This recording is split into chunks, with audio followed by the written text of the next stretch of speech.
Castleford Cemetery was opened in October 1857 in response to the shocking state of the All Saints Parish Church graveyard. 5 years earlier, a government inspector had reported decomposing body parts poking out of the soil and coffins buried one on top of another owing to the lack of space in the overwhelmed medieval burial ground. Castleford Burial Board was established in 1853 and chose a site to the east of the town.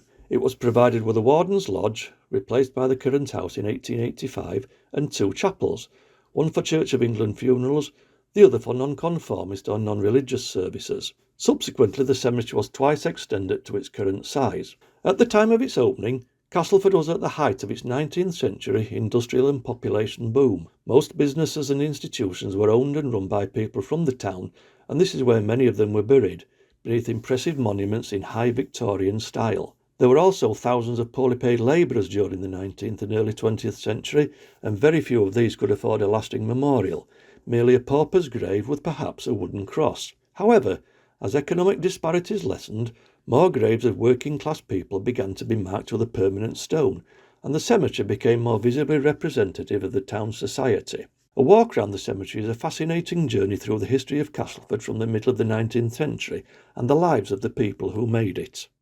Looking at individual gravestones, the Cemetery Heritage Trail tells the story of Castleford folk and the part they played locally, nationally and internationally in the 19th and early 20th centuries. A guided walk around the Healdfield Road Cemetery looks in detail at some of the many intriguing headstones. Hear about Mary Winchurch, whose life was tragically cut short as she did her bit to support the war effort, and Captain George Perfect, a real character who lived on Beancroft Road. Learn about the Carl and Stein families, pork butchers whose businesses fell victim to mob violence in 1915, and Herbert Smith, who led the Miners' Federation of Great Britain at the time of the 1926 general strike. Find out about local industries through the gravestones of the Clokey and Masterman families, producers of earthenware, and glass manufacturers, McVeigh and Sykes. If you wish to join a guided walk, please email us at castlefordcivicsociety@gmail.com. You can also undertake a self-guided tour by downloading a copy of the trail booklet from our website, castlefordcivicsociety.org.uk.